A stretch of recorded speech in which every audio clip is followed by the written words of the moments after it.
이 고린도전서 6장은 크게 두 가지 문제, 고린도 교회에 참 다양한 문제들이 현대교회처럼 많이 있었는데, 오늘 6장에서는 그 중에 이제 하나가 성도 간의 소송 문제가 일어났습니다. 오늘날에는 한국교회가 이건 너무나 많이 이 세상 법정으로 교회 문제를 가지고 나가는 이러한 죄를 당연시하게 여길 만큼 그런 시대가 되었습니다. 그리고 또 하나는 여전한 이 음행죄, 앞서 5장에서도 말씀하고 있듯이 이 음행죄 문제에 대해서 이 두 가지 6장에서 성도 간의 소송에 대한 교훈, 그 음행죄에 대한 교훈을 우리에게 주고 있습니다. 이 성도들이 왜 이 성도 간의 소송을 세상 법정으로 가지고 가는가? 물론 다른 이런 불신자, 믿지 않는 사람들과의 그런 문제에 있어서는 우리가 얼마든지 그런 세상 법에 또 이렇게 호소하고 또 그를 통해서 정당한 보호도 받고 또 권리도 찾을 수 있고 억울한 일을 당하지 않을 수 있습니다. 그렇지만 이 성도 간의 문제에 있어서는 그렇지 않다라고 이렇게 오늘 분명히 이 본문은 말씀하고 있습니다.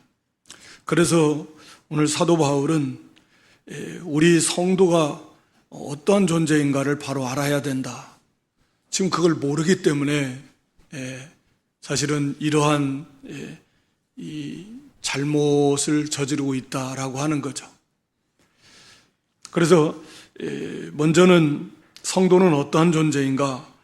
거기 2절 말씀에 보면 2절 3절에 첫째는 성도가 세상을 판단할 것을 너희가 알지 못하느냐.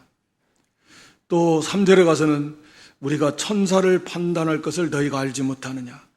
너희가 알지 못하느냐 이런 표현들을 쓰면서 우리가 지금 그것을 바로 깨닫지 못하고 있다. 우리 성도라고 하는 존재가 어떠한 존재인가? 그것을 먼저 바로 알아야 된다. 우리는 세상을 판단한다. 판단한다라는 말은 심판한다. 일종의 이것은 재판한다는 거랑 같은 개념입니다. 재판장의 자리, 재판관의 자리에서 그 문제를 판결하는 거예요. 이게 성도인데, 성도는 세상을 판단할 주님과 함께 하겠죠. 주님과 함께 이 세상을 심판한다. 이 판단할 자이다. 라고 이렇게 놀라운 말씀을 하고 있습니다. 그리고 마태복음 19장 28절 말씀에 근거하면 우리 주님께서 이 사도들을 향해서 너희도 12보좌에 앉아있으라 12지파를 심판할 것이다. 계시록 2장 26절 27절 말씀에도 보면 이기는 자, 성도들을 가리킵니다. 성도는 이기는 자예요. 이 성도들은 26절에 하나님 말씀을 이기며 끝까지 지키는 자에게는 만국을 다스리는 권세를 주시고 결국 27절에 가서 철장으로 그들을 다스려 질그릇 깨뜨리듯이 그렇게 심판한다. 계시록 20장 4절 말씀에도 보면 심판의 권세를 주셨다라고 이렇게 말씀합니다. 또 내가 보좌들을 보니 거기 앉은 자들이 있어 성도들이죠. 심판하는 권세를 받았더라. 우리가 그리스도와 함께 왕 노릇한다 그랬는데 세세토록 왕이라고 하는 게 뭐냐면 구약의 관점에 왕이 재판을 하는 것입니다. 최종 재판관이죠. 그래서 놀랍게도 우리는 세상을 주님과 함께 심판하는, 판단하는 그런 놀라운 자리에 우리가 있다. 그런 존재다라는 거죠. 세상을 심판한다라는 거예요. 거기다 한 걸음 더 나가서 여기 3절에서는 천사를 판단한다. 아마도 여기는 우리는 타락한 천사, 악한 천사들, 다시 말하면 타락한 천사장, 이 사탄과 그 무리들, 악한 영들을 말하겠죠. 또 이런 이 타락하지 않은 천사들도 우리 성도들의 구원을 위해서 돕는 하나님의 심부름꾼이고, 우리는 하나님 나라에서 왕 같은 제사장이요, 왕권을 가지고 있기 때문에 정말 이 천사들보다도 뛰어난 그런 엄청난 그런 그 자리에 우리가 그런 신분을 갖게 되어 있습니다. 우리는 그런 자들이다. 로마서 16장 20절 말씀에 보면 그 사탄이 너희 발 아래, 로마서 16장 20절 그러니까 하나님께서 사탄을 너희 발 아래에서 상하게 하실 것이다. 우리가 사탄을 심판한다. 이기고, 주님께서 물론 완전히 다 이기셨고 심판하셨지만 우리는 주님과 함께라는 의미입니다. 주님과 우리가 연합되어 있기 때문에 우리는 주님과 함께 그런 심판의 보좌 옆에 같이 앉아서 세상을, 그리고 사탄의 무리들을 같이 이렇게 심판하는 그런 놀라운 존재가 바로 우리 성도들이다.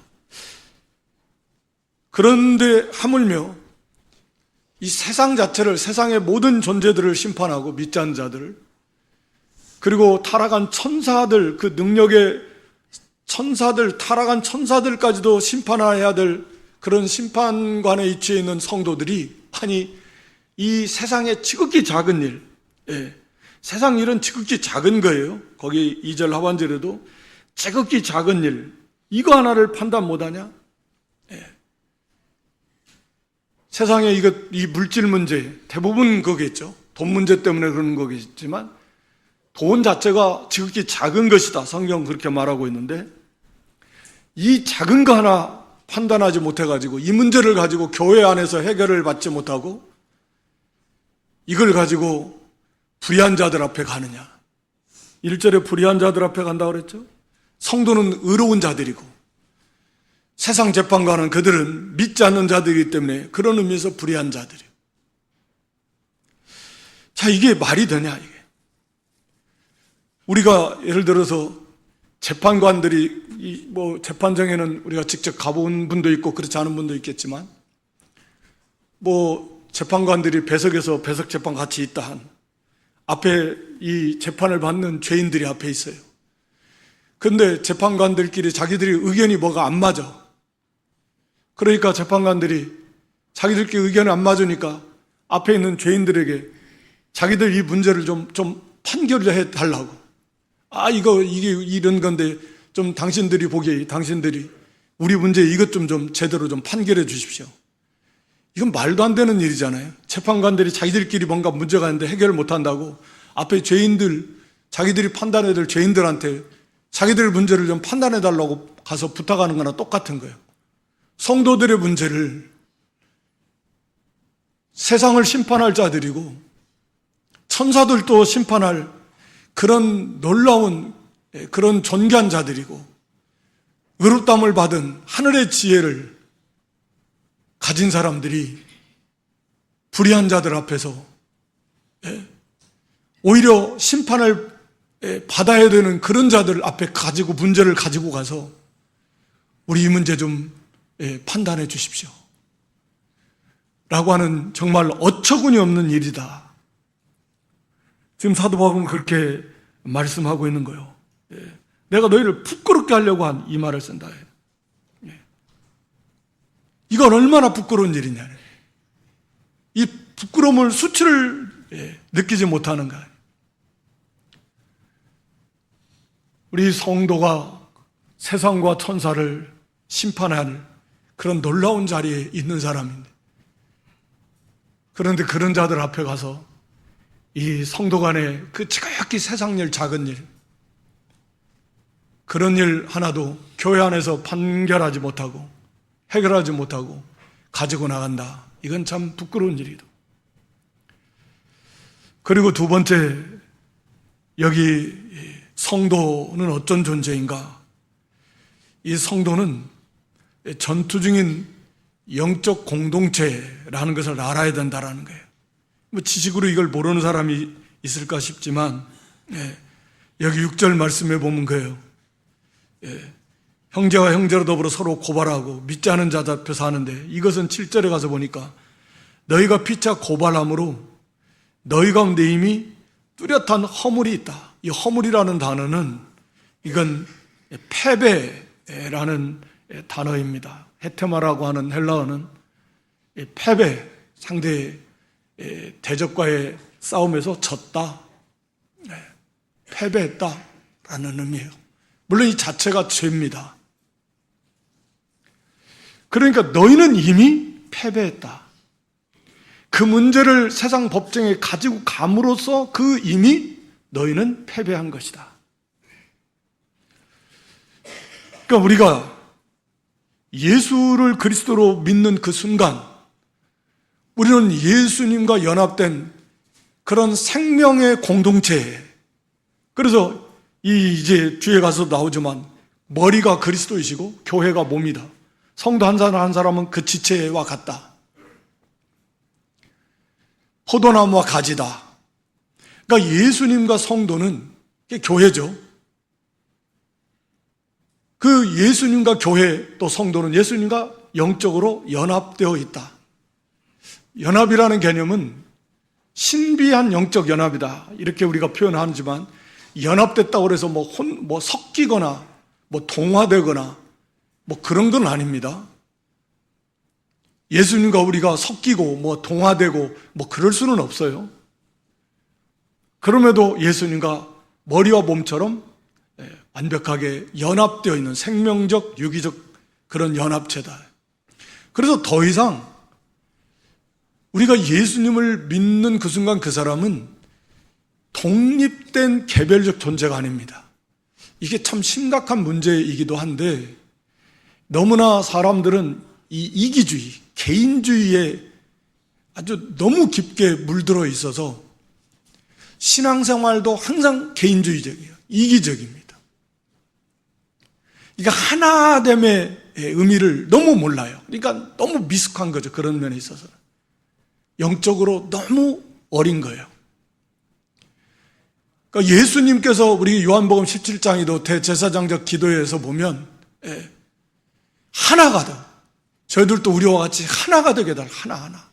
이미 법적으로는 하나가 됐지만 실제적으로는 하나에 대한 의식 자체도 없어요.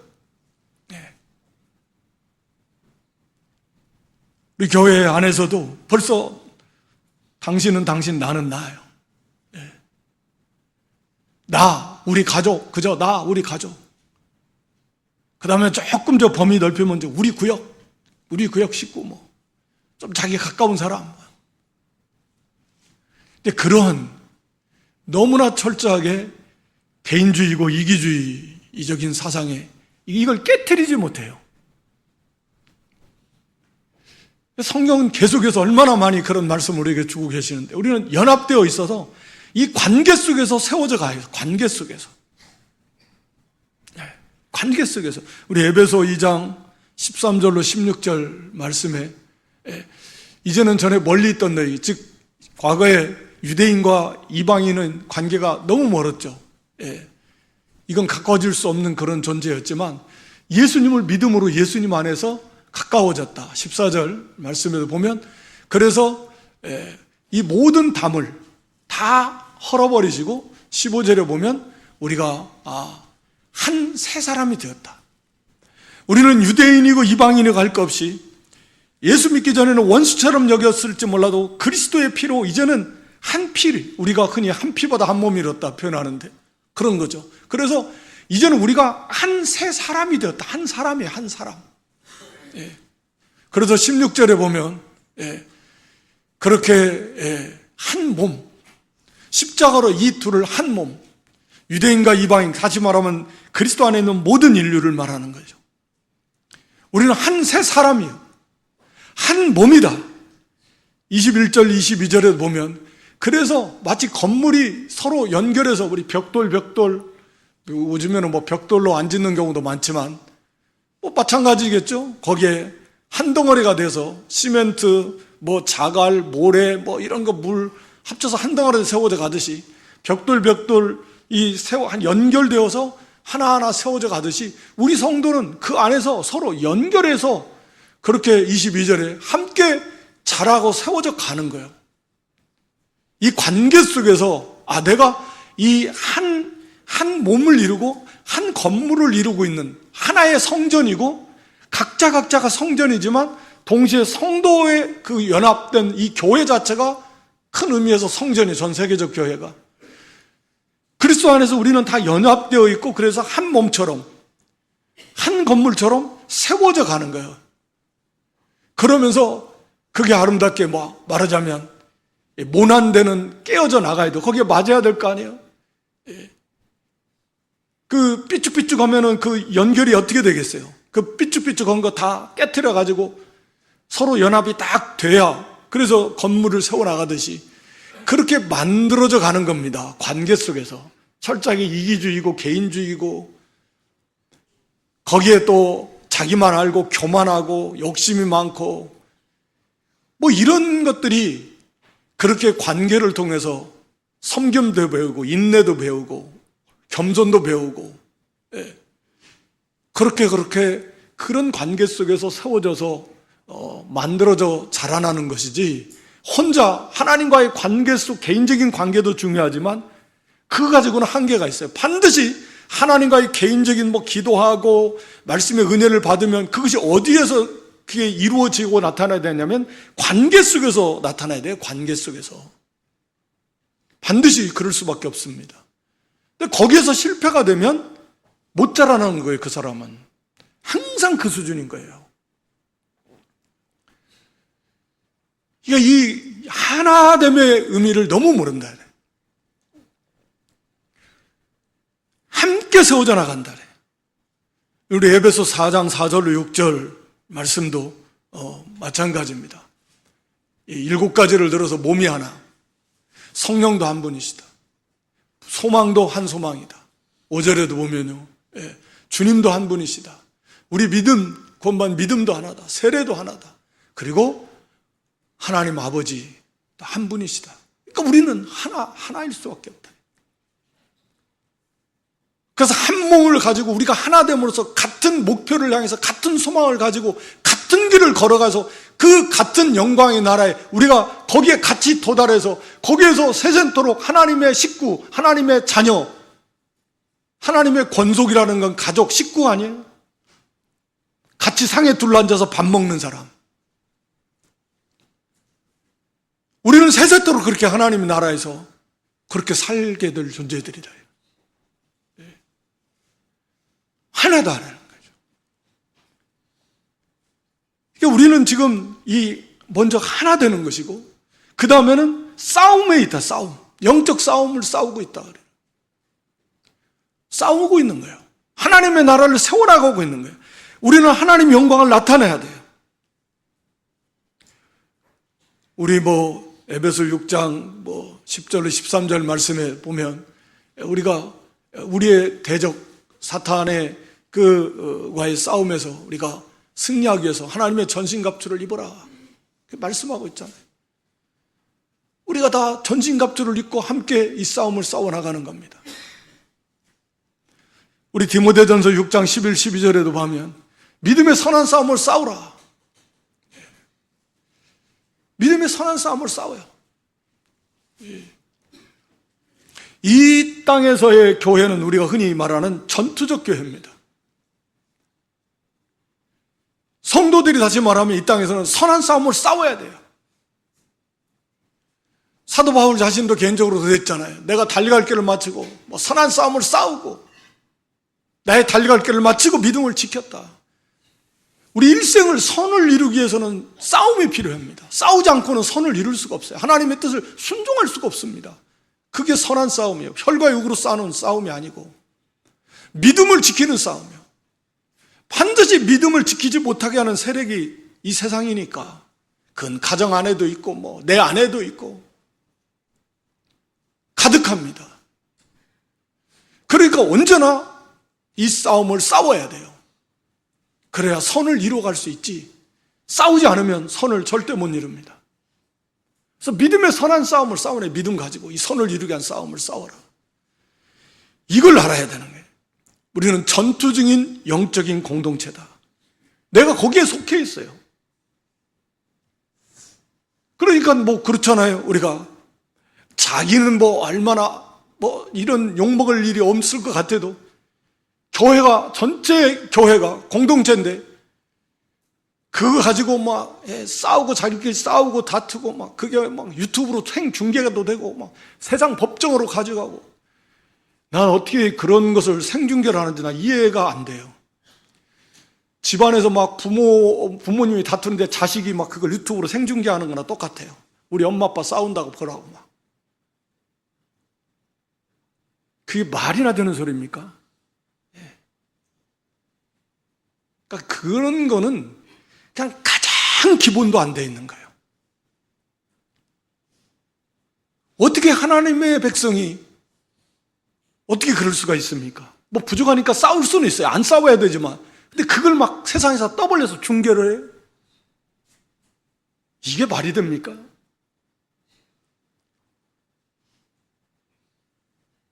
이걸 세상 법정으로 막 가지고 가는 거예요. 다 드러놓고 우리가 지금 이런 문제로 싸우고 있다. 똑같은 거죠. 그러니까 이미 너희는 졌다. 이미 뚜렷하게 이미 패배했다 라고 이렇게 말씀하고 있는 겁니다. 뭐 당연한 거 아닙니까? 우리 갈라디아 5장 15절에도 보면 피차 물고 먹고 싸우면 같이 멸망하는 게, 교회가 분열되면 뭐 서로 싸우면, 아니 스스로 싸우는 집안마다 나라마다 뭐 당연히 망하는 거죠. 주님의 말씀처럼 나라도 망하는 거고 집안도 망하는 거고 교회도 망하는 거고, 전체 교회는 안 망하겠죠. 늘 말씀드리지만 교회는 망한다라는 개념은 그 지역 교회 뭐 그런 걸 말하는, 전체 하나님의 나라가 어떻게 망합니까? 그건 완성된 거나 다름없어요. 다만 그 나라, 그 지역, 그 교회들은 없어지기도 하고, 역사 속에서 지금도 그렇고. 그러니까 이게 얼마나 심각한 문제인가. 그런 죄의식도 없어요, 오늘날에는. 뭐 교회 간에 그런 뭐 벌써 옛날 그 자료, 이 소송에 들어온 것이 뭐 상상도 할 수 없을 만큼 많대잖아요. 무슨 그렇게 소송을 많이 거는지. 그러니까 얼마나 이 죄가 얼마나 많은지, 교회가 얼마나 속화되어 있는지. 그러면서도 전부 다 하나님 영광을 위한다 그래요. 이게 말이 안 되는 소리죠. 그래서 오늘 사도는 차라리 불의를 당해라. 억울하지만 한편은 분명히 억울할 거예요. 차라리 그를 당해라. 속아라. 빼앗겨라. 그것이 이기는 거다. 차라리 불의를 당하는 것이 낫고 차라리 속는 것이 낫다. 아니 우리가 주님을 위해서, 하나님의 영광을 위해서는 목숨까지도 바친다고 하면서 왜 그걸 못하네?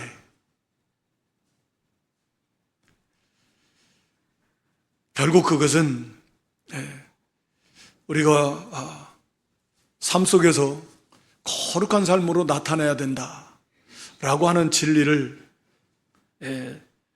잘 몰라요.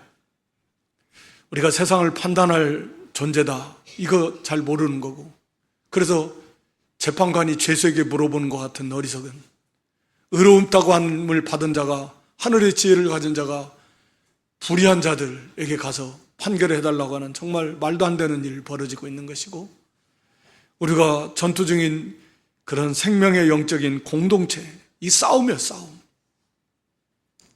이러니까 전도의 문도 막히고 하나님의 영광도 가리우고 세상으로부터 비방과 조롱 다 당하고 하나님의 나라가 약해지고, 하나님의 영광이 하나님 이름이, 예수님의 이름이 모독을 받습니다. 교회가 그러므로 인해서. 거기 9절, 불의한 자, 불의를 행하고, 너희는 불의를 행하고 속인다 8절에. 불의를 행하는 거예요. 속이는 거예요. 남의 것을 빼앗고 악을 행하고 형제가 형제에 대해서. 그러면서 불의한 자가 하나님 나라를 유업으로 받지 못할 줄을 알지 못하느냐. 불의한 자가 하나님의 나라를 유업으로 받지 못한다. 하나님 나라에 못 들어간다. 이것을 알지 못하는가? 바꿔 말하면 성도는 반드시 거룩한 삶으로 드러내야 됩니다. 나타내야 됩니다. 그래서 미혹을 받지 말라 그렇게 말씀하는 거예요. 9절에. 미혹받지 말라. 스스로 속지 말라. 이렇게도 번역 가능합니다. 스스로 속지 마라. 자기 스스로도. 구원받았으니까 이 정도 괜찮아. 내가 뭐 구원받았는데 뭐. 또 이런 가르침이 있어요. 패법주의와 같은. 이러서 믿어서 구원받았으면 다 된 거다. 이런 생각들을 가지고서 그래서 욕심을 이기지 못하고 싸우고 다투는 거예요. 절대로 손해볼 수 없으니까. 하나님의 영광이든 뭐 교회의 유익이든 뭐 그런 거 필요 없어요. 우선 내가 손해가 안 당해야 되니까. 욕심을 이기지 못하고. 그래서 죄를 짓고 돌아갑니다. 거기 불의한 자가 하나님의 나라를 유업으로 받지 못하여. 너희는 지금 불의를 행하고 있구나. 너희가 그러한 죄에 지금 빠져 있구나. 그런데 그러한 죄에 빠져 있는 사도 바울은 좀 폭넓게 그러한 죄를 포함해서 너희가 지금 행하고 있는 이 불의함, 이러한 죄를 포함해서 이 다른 불의한 일들을 계속 행한다라고 하면 그런 사람은 구원받지 못한 사람인 걸 알지 못하느냐? 라고 이렇게 말씀하고 있는 거예요. 그래서 여기서 말씀하고 있는 내용은 뭐냐면 거기 9절은 다 음행죄에 해당하는 거고요.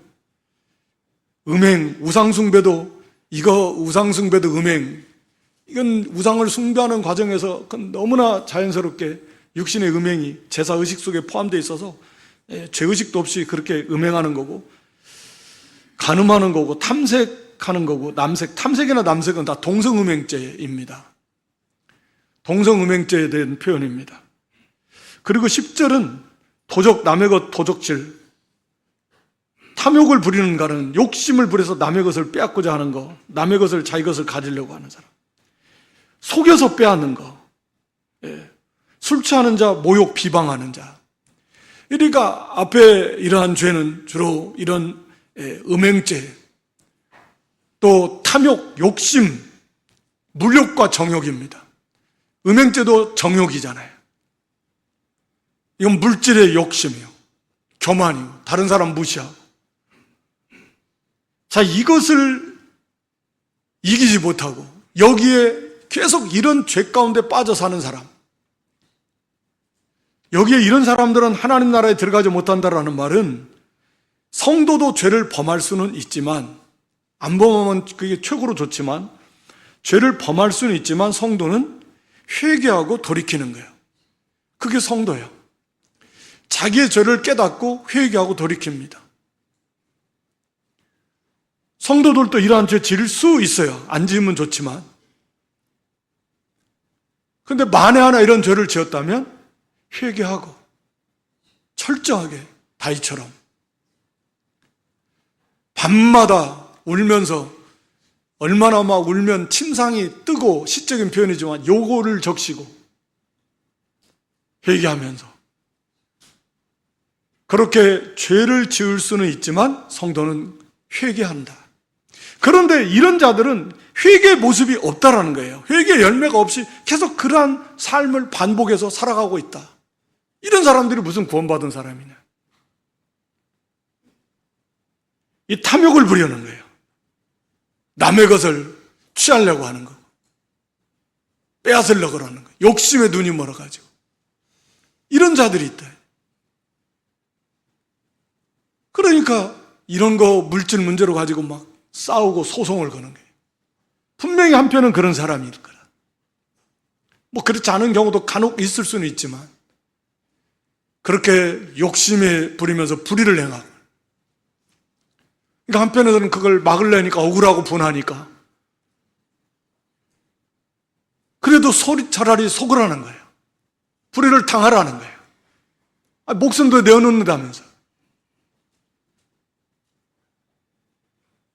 그래서 너희 중에 11절에 이러한 자들이, 예수 믿기 전에는 이런 자들이 있었지만 이제는 주 예수 그리스도의 이름과 우리 하나님의 성령 안에서 씻음과 거룩함과 의롭다 하심, 비슷한 표현들인데 씻었어요. 이제 더 이상 이런 죄에서는 깨끗하게 완전히 씻음받은, 그래서 새롭게 된, 구별된, 의롭다함을 받은 새로운 피조물 됐지 않냐요. 새 사람이 되었지 않냐요.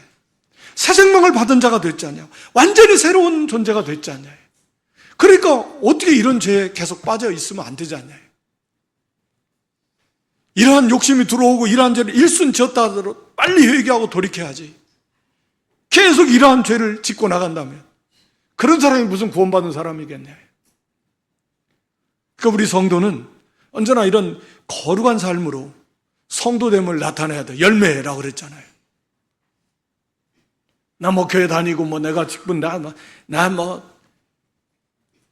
그러면서 막 싸우고 박터지게 싸우면서 막 소송 걸면서 그냥,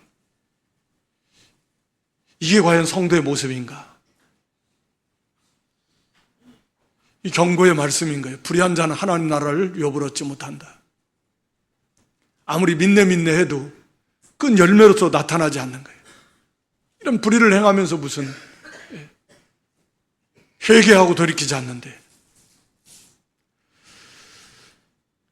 그러니까 이런 문제들로 인해서 우리 성도가 어떤 존재인가? 하나님께 영광을 돌리지 못합니다.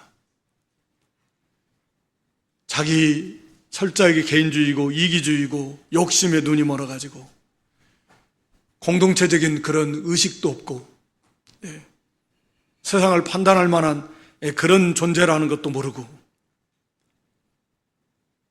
그냥 구원받은 줄 착각하면서 그렇게 불의를 행하고 나간다면 그런 사람은 대단히 위험한 사람이다.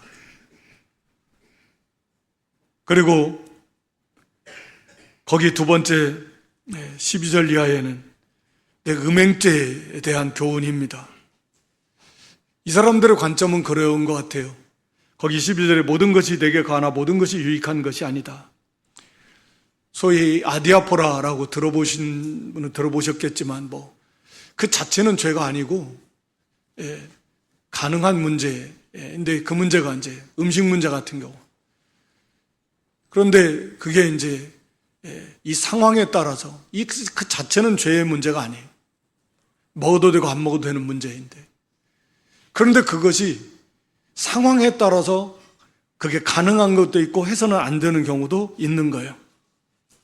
여기서 내게 모든 것이 가하다, 성도의 자유, 할 수 있다라는 것이 모든 것 다 해도 된다는 말은 당연히 아니겠고 그 자체는 죄가 아니에요. 할 수 있어요. 그게 모든 것이 가하나. 그러나 그런 문제들일지라고 해도 할 수 있는 경우가 있어요. 그 한계가 있습니다. 해서는 안 되는 경우가 있는 거예요. 그 기준점이 뭐냐면 거기에 유익하지 않은 거. 유익한 것인가? 다 유익한 것이 아니다. 이것이 과연 할 수 있지만 이게 나한테 유익한가? 아니, 하나님의 영광을 나타내는데 유익한가? 교회나 성도나 다른 사람에게 유익한가? 그리고 나 자신에게도 신앙적으로 유익한가? 이런 분명한 그런 한계를 가지고서 거기에 맞아야 내가 할 수 있는 일이지만 이게 유익하냐? 한 가지. 그리고 또 하나는 거기에 얽매이지 않아야 돼요.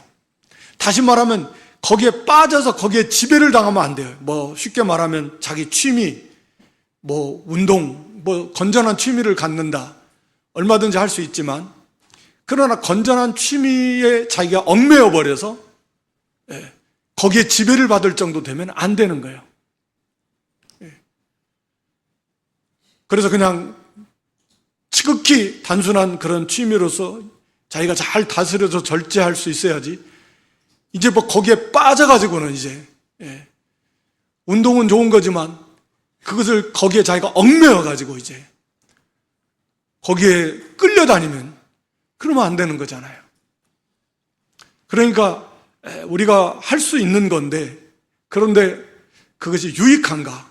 하나님께, 교회에, 다른 사람에게 덕을 세울 수 있는가? 나 자신에게도 유익한가? 이런 조건에 맞아야 되고, 그리고 내가 그걸 한다고 해도 거기에 매여서는 안 된다 라고 하는 전제 조건을 둡니다. 그러면서 당시 사람들은 거기 13절에 배와 음식, 몸과 음란을, 지금 사도 바울이 들어서 말씀하고 있는데, 이 음식과 배는 이제 쉽게 말하면 소화기관, 이 위나 장이나 뭐 이런 것들을 말합니다. 자, 이건 음식을 위해서 했다. 먹고 소화시키려고. 그러니까 몸은 배를 위하여 있고 배는 음식을 위해서 있다. 그러니까 뭐 먹어도 돼. 이것은 뭐 이것저것 다 가리지 말고 먹어라. 죄 되는 것만 아니면. 앞에서 말한 거잖아요. 덕이 되는 거 아니면. 아무거나 다 먹어도 된다라는 말은 아니에요. 죄가 하면 또 이제 우상이념 문제가 그래서 또 나오는데, 뭐 아무거나 먹어도 되는 건 아닌데 덕이 되고 유익이 되고, 그리고 거기에 매여 있지 않아야 돼요. 뭐든지. 그렇지만 이 음식 문제도, 이 배나 음식은, 그래, 그 몸은, 이 배는 음식을 위하고 음식은 배를 위한 거지만, 그러나 이것은 일시적인 거다. 일시적인 거예요. 이 땅에 있을 동안만 필요한 거예요. 그런데 고린도인들은 이것을 이제 몸도 여기에 그렇게 비유했다 그래요. 우리 몸도 이 땅에 있을 때만 뭐 이 몸이 쓰는 거니까 이 몸 가지고 아무렇게나 써도 된다. 일종의 그런데 그래서 이 몸으로 뭐 음행을 지어도 어차피 뭐 이 몸은 다 없어지고 뭐 다 썩어지고 뭐 죽으면 끝나는 건데 뭐 아니다. 사도 바울은 그렇게 말하죠. 아니다. 이 배나 음식은 그것은 일시적이고 이 땅에서만 필요한 것이고, 뭐 우리가 천국 가서도 물론 먹고 마실 수는 있겠지만 이 땅에서처럼 뭐 그런 의미는 없잖아요. 그건 일시적이 이 땅에서만이 필요한 거예요.